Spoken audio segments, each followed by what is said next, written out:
네, 안녕하십니까. 오늘도 일상기도회로 함께 말씀을 나누고자 합니다. 이 말씀을 통해 우리의 오늘 하루도 하나님의 은혜가 잠시나마 맛보아지는 그러한 시간이 되기를 원합니다. 본문은 빌립보서의 말씀이죠. 빌립보서 3장 1절부터 11절까지의 말씀을 함께 살펴보고자 합니다. 바울의 서신은 이제 3장에서 약간의 분위기를 전환하고 있습니다. 그러면서 끝으로라고 본문을 기록하며 이 본문을 이어나가고 있죠. 그래서 끝으로라고 분위기를 환기시키면서 나의 형제들아 주 안에서 기뻐하라. 너희에게 같은 말을 쓰는 것이 내게는 수고로움이 없고 너희에게는 안전하니라 라고 이야기를 합니다. 이 분위기를 전환하면서 이제 다시 한번 이 서신들을 이어나가는데 1, 2장의 내용을 생각해보면 그리스도의 일을 생각하는 것, 곧 한 마음으로 한 뜻으로 복음의 신앙을 위해 협력하는 것에 대해서 이야기합니다.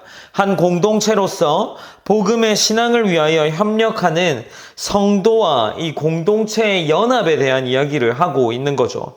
이제 3장에서는 그의 대적자들을 두려워하지 말아라 라는 식의 본문들이 이어져 나가는데 이제 본문 2절에서부터 이렇게 이야기를 하죠. 걔들은 삼가고 행악하는 자들을 삼가고 몸을 상해하는 일을 삼가라 라고 이야기합니다. 세 가지를 삼가라고 하는데 걔들을 삼가하고 행악하는 자들을 삼가하고 몸을 상해하는 자들을 삼가라 라고 그렇게 이야기를 합니다. 아마도 이 본문에서 등장하는 이 개와 행악하는 자, 몸을 상하게 하는 일은 유대주의자들을 의미하는 것으로 생각해 볼 수 있습니다. 이 개라는 단어는 유대인들이 이방인들을 지칭하여서 그들을 비난하고 그들을 조롱할 때 개라는 단어를 표현해서 사용하였는데 그걸 역으로 다시 한번 사용한 바울의 모습이고 행악하는 자들과 이 몸을 상해하는 일은 무엇일까요? 아마도 그들이 행동으로서 하나님 앞에 나아갈 수 있다. 곧 행동으로 의로워질 수 있다 하는 것들이 악으로 비유될 수 있고 그리고 몸을 상해하게 하는 일은 이 몸을 상하게 하는 일은 그들이 했던 이 할례에 대한 것을 이야기하는 것으로 우리가 이해할 수 있습니다. 그렇다면 그렇게 말하면서 3절에서는 하나님의 성령으로 봉사하며 그리스도 예수로 자랑하고 육체를 신뢰하지 아니하는 우리가 곧 할례파라라고 이야기하는 거죠. 그렇다면 아마도 이 할례라는 이야기를 꺼낸 바울을 생각해 볼 때 2절에서 말하는 그 대상이 유대주의자들인 것으로 우리가 더욱더 잘 이해할 수 있겠죠. 어쨌든 바울은 지금 3절을 통해서 이야기하는 것은 그들이 지키고 있는 것들, 그들 나름대로 율법을 만들고 그 율법으로서 이 신앙을 지켜나가는 것, 그 율법을 지킴으로 내가 의로워진다라고 생각하는 그것들이 잘못되었으며 곧 그리스도인들은 그리스도 예수로 자랑하고 육체를 신뢰하지 아니하는 이 태도야말로 바로 진정한 할례다라고 그 이야기를 이어나가는 것입니다. 그러면서 이제 4절에서는 무엇이라고 이야기합니까? 바울 자신에 대한 이야기를 하고 있는데 특별히 바울 자신에게 있어서 자신은 육체를 신뢰할 만하며 만일 누구든지 다른 이가 육체를 신뢰할 것이 있는 줄로 생각하면 자기 자신은 더욱 그러하다라고 말하면서 이 유대주의자들이 하는 이 행동들이 잘못되었다는 것을 자신의 경험적인 이야기로서 그 증거를 들어서 이야기하는 겁니다.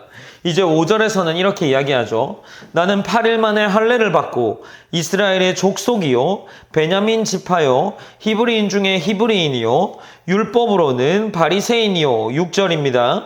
열심으로는 교회를 박해하고 율법의 의로는 흠이 없는 자라라고 이야기를 합니다. 곧 그에게는 유대인으로서의 정확한 정체성이 있었던 거죠. 그가 나름대로의 학문적으로도 그리고 신앙적으로도 그의 율법적인 지킴에 있어서도 부끄러움이 없는 그런 사람이었습니다. 그러나 이제 그의 태도가 7절부터 어떻게 바뀌어졌다고 이야기합니까? 그러나 무엇이든지 내게 유익하던 것을 이라고 이야기하고 그것에 이어서 내가 그리스도를 위하여 뭐로 여긴다고 합니까? 다 해로 여길 뿐더러 라고 이야기를 합니다. 그리고 또한 모든 것을 해로 여김은 이라고 이야기하면서 계속해서 이것을 점진적으로 이야기를 이어나가는데 그의 점층적인 표현들은 이렇게 이어집니다. 다 해로 여기고 모든 것을 해로 여기고 모든 것을 잃어버리고 배설물로 여긴다라는 식으로 이야기를 하죠. 여기서 배설물이라는 의미는 더럽다라는 것보다 가치가 없다, 아무런 사용할 곳이 없다, 쓸모가 없다라는 것으로 이해하는 것이 더 적합합니다. 이 모든 것을 그렇게 여길 수 있는 이유는 단 한 가지 있는데, 바울이 이야기하는 맥락에 그대로 이야기하면 무엇입니까? 내 주 그리스도 예수를 아는 지식이 가장 고상하기 때문이라고 이야기를 합니다. 그러면서 이제 이 배설물로 여길 수 있는 것은 그리스도를 얻고 구절에서 그 안에서 발견되려 함이니 내가 가진 의는 율법에서 난 것이 아니요 오직 그리스도를 믿음으로 말미암은 것이니 곧 믿음으로 하나님께로부터 난 의라라고 그 이야기를 이어나가는 거죠. 예수님을 믿는 것을 대해서 이야기를 합니다. 그리고 자신이 이 유대주의자들처럼 행동을 추구하지 않고 그가 스스로 의를 얻을 수 없다라는 것을 이야기하면서 곧 자신에게 있는 이 많은 의들은 그리스도로부터 난 것이다 라고 이야기를 합니다. 예수님을 믿는 것과 예수님을 아는 것, 그리고 예수님 안에서 하나님의 의를 얻는 이것이 바울의 인생의 중심이다라는 것을 보여주는 것이죠. 그것이야말로 진짜 가치 있는 삶이라는 겁니다. 그가 나름대로의 학문을 쌓고 그 나름대로의 이스라엘 족속이며 베냐민 집하고 히브리인 중에 히브리인이고 율법으로서는 흠이 없고 교회를 박해하는 자였지만 그가 예수 그리스도를 알았을 때 무엇이 인생의 중심에 들어왔냐라는 거죠. 예수님이 인생의 중심이 되었습니다. 그것이야말로 정말 가치 있는 삶이라는 것을 지금 이 빌립보 교회 성도들에게 보여주는 겁니다. 그들이 누구에게 핍박을 받았는지, 그들이 어떤 상황에 있었는지 정확하게 알 수는 없지만 아마도 이 바울의 서신의 맥락에서 보면 그들은 유대주의자들 가운데에 있는 이 말로 인해서 혼란 가운데 있었을 것 같습니다. 그러나 어떻습니까? 바울이 진짜 가치 있는 것이 무엇이라고 이야기합니까? 3절에서 정말 가치 있는 할례는 무엇입니까? 하나님의 성령으로 봉사하며 그리스도 예수로 자랑하고 육체를 신뢰하지 않는 우리라고 이야기를 하는 겁니다. 육체를 자랑하지 않아야 한다는 거죠. 내 안에 자랑거리가 없어야 하는 것이 이 그리스도인의 삶이라는 겁니다. 이 삶은 곧 무엇입니까? 무엇이 진짜 가치 있는 삶이라고 이야기하는 것일까요? 우리가 이 말씀을 통해 붙들어야 할 중요한 진리가 무엇이냐는 거죠. 우리의 신앙은 무엇을 이루었느냐가 아니라 누구를 믿고 있느냐에 따라 달려있다는 겁니다. 우리가 신앙의 결과물들을 이루어가는 것이 아니라 나를 이루신 이가 누구고 내가 그 누구를 어떻게 믿고 있느냐에 우리의 신앙이 달려있다는 겁니다.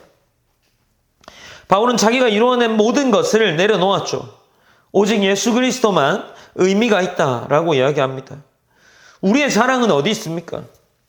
세상의 기준점에서 내가 잘한 일, 인정받는 일, 혹은 내가 붙잡고 싶은 이 신앙의 외형이나 이런 것들이 우리를 붙잡고 있지는 않습니까? 우리는 오늘 바울처럼 고백할 수 있어야 하지 않을까요? 내가 가진 이 모든 것이 나에게 해가 된다. 모든 것이 해가 되므로 내가 그리스도만 따르겠다. 모든 것을 배설물로 여기고 그리스도만 따르겠다라고 할 수 있으시겠습니까? 우리는 우리의 의를 버리고 그리스도를 믿는 믿음으로 오늘 그 하나님의 의를 의지하시기 바랍니다.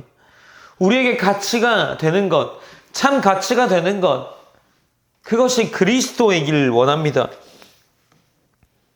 신앙의 외적인 형식도 아니고 세상이 살아가는 삶의 방법도 아니고 세상이 우리에게 요구해서 우리를 평가하는 그 기준이 아닌 그리스도가 우리를 어떻게 평가하는지가 우리의 기준이고 가치가 되기를 원합니다. 오늘 우리가 이 말씀을 듣고 함께 기도할 때 하나님, 내가 다른 삶의 방법으로 오늘의 삶을 살기 원합니다. 그리스도를 아는 자의 삶의 방법으로 그리스도를 따르기 원합니다 라고 기도하셨으면 좋겠습니다. 내 안에 가장 고귀하고 가장 귀한 이 지식이 우리의 이 삶을 이끌어가는 근원이 되길 원합니다라고 기도하시고, 율법적 열심이나 외형적 신앙이 아니라 믿음으로부터 나에게 주어지는 그 하나님의 은혜, 그 은혜를 깊이 붙들고 누리는 그러한 성도로서의 삶을 오늘 하루 동안 보내기 원합니다 라고 그렇게 기도하셨으면 좋겠습니다. 첫 번째로 우리 가운데 있는 세상의 기준, 그리고 내가 원하는 어떤 신앙의 외형 모습이 아니라 그리스도가 나에게 어떻게 이야기하고 있는지, 말씀이, 내가 알고 이해하는 그 말씀이 나의 삶을 어떻게 이끌어가고 있는지에 조금 집중된 하루를 사셨으면 좋겠습니다. 그리고 그렇게 살기를 기도하셨으면 좋겠습니다. 그리고 두 번째로는 우리에게 주어진 이 하나님의 은혜, 그것이 믿음으로부터 오는 그 하나님의 은혜가 나에게 참된 선물과 은혜로 느껴지기 원합니다. 라고 그렇게 기도하셨으면 좋겠습니다. 제가 기도하고 오늘 일상 기도를 마무리하겠습니다. 사랑하는 하나님 감사합니다. 하나님 이 빌립보서의 말씀에 예수 그리스도를 아는 지식이 가장 고상하기 때문에 내가 모든 것을 해로 여겼다라는 이 말씀이 때로는 우리에게 별다른 감흥이 없게 여겨지기도 합니다. 그러나 바울이 이것을 고백할 때 어떤 마음으로 고백했는지 우리가 다시금 묵상해 봅니다. 아마도 그가 많은 것들을 내려놓았을 때 그 나름대로의 아쉬움이 있지 않았을까 하는 생각도 해봅니다. 우리가 우리의 삶을 바울이 그 모든 것들을 내려놓았던 것처럼 우리의 삶의 많은 영역 속에서 나를 내려놓고 또 나의 가치와 기준을 내려놓고 우리가 이해하고 알고 있는 그 말씀의 방법과 말씀의 기준이 나의 삶의 기준이 될 수 있도록 하나님 그렇게 우리의 삶을 이끌어가 주시옵소서. 하나님께서 오늘 하루의 삶도 그리스도를 아는 자의 삶을 살게 하시고 성도로서 은혜를 누리는 자의 삶을 살 수 있도록 하나님 인도하여 주시옵소서. 내 안에 가장 귀한 것이 예수를 아는 지식임을 고백하는 그런 삶의 모습과 그런 삶의 고백이 우리 가운데 있을 수 있도록 그런 귀한 하루 될 수 있도록 하나님 인도하여 주시옵소서. 모든 영광 하나님께 올려드리며 살아계신 예수님의 이름으로 기도드립니다. 아멘.